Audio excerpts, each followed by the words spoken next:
Baiklah pemirsa Metro TV Lampung, kita lanjutkan diskusi kita hari ini dengan tema digitalisasi UMKM dan strategi menghadapi new normal. Tadi kita sudah berbincang dengan Pak Nairobi tentang seberapa penting UMKM itu bagi perekonomian Indonesia. Dan ternyata memang berdasarkan histori sejarahnya UMKM itu punya peran yang sangat penting ya, bahkan di masa-masa sulit. Nah, sekarang kita bergeser ke dari perwakilan Bank Indonesia ini. Kira-kira apa sudah sejauh mana program pemerintah ya dalam membangun digitalisasi terutama bagi sektor UMKM? Apa programnya? Bagaimana targetnya dan implementasinya saat ini itu sudah sampai semana? Ya. Ini sudah ada Ibu Asri, silakan Ibu Asri. Iya, terima kasih Mas Gofur.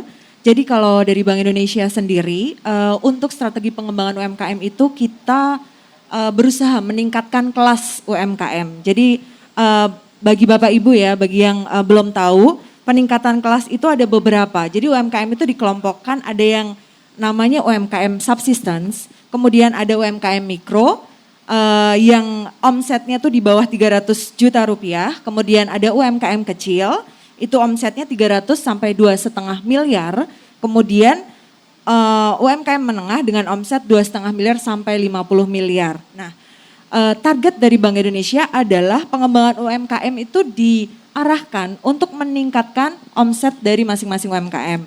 Tadi mungkin Pak Nairobi juga sempat menyinggung gitu bahwa kalau kita tidak berbenah UMKM kita akan tergilas dengan UMKM atau produsen dari negara lain, di mana sekarang dalam era digital tidak ada border atau borderless gitu. Jadi kita bisa mengakses barang-barang dari manapun begitu. Nah, penguatan atau peningkatan kelas UMKM dari Bank Indonesia sendiri itu kita ada 3 hal yang kita impose atau kita terapkan untuk UMKM. Yang pertama adalah korporatisasi UMKM berbasis klaster.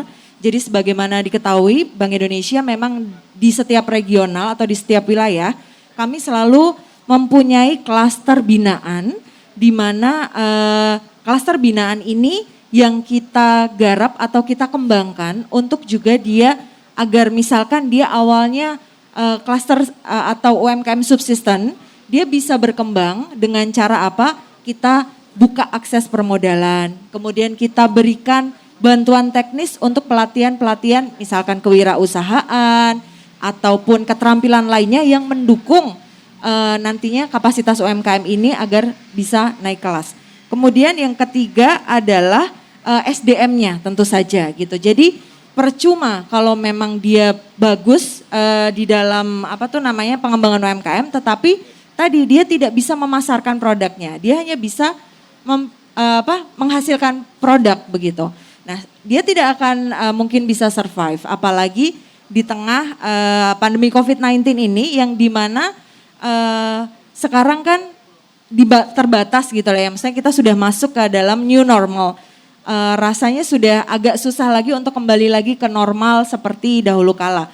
Sehingga salah satu solusinya adalah memang menggunakan atau mengakses digital gitu. Baik itu platform e-commerce, kemudian pembiayaan, kemudian juga dalam hal sistem pembayaran atau metode pembayarannya.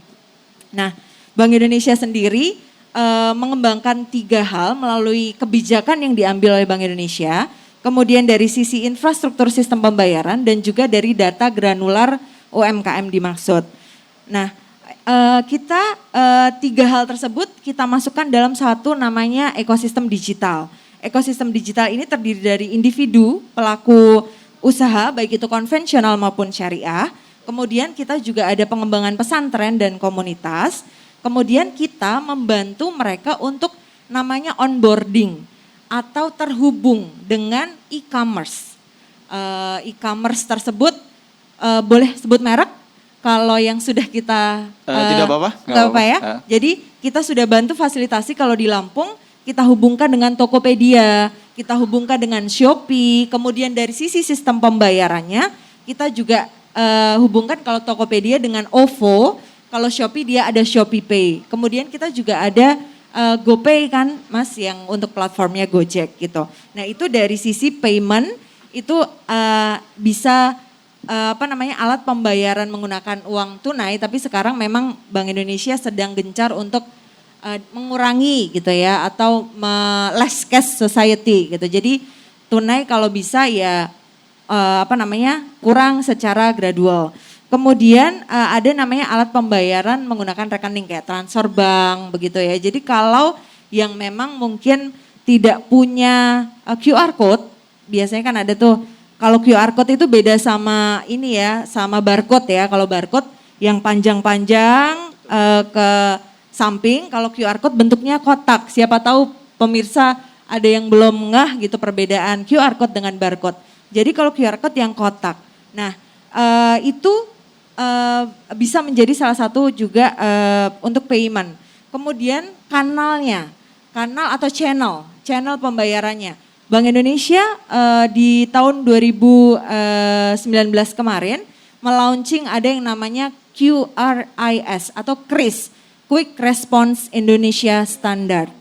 Awalnya nih Mas Gofur, dulu sebelum adanya KRIS, kalau kita scan barcode kita atau dompet digital kita, entah itu GoPay, entah itu Link Aja, entah itu ShopeePay, itu kita hanya bisa men-scan sesuai dengan PJSP atau penyedia jasa yang mengeluarkan QR tersebut.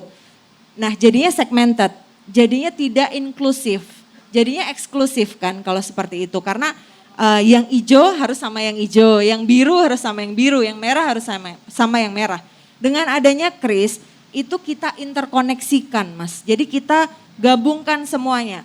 Mau saya punyanya hijau tapi misalkan Fanana punyanya merah, bisa gitu. Jadi saya punya GoPay misalkan di Fanana adanya Link Aja, bisa dipakai bayar di sana.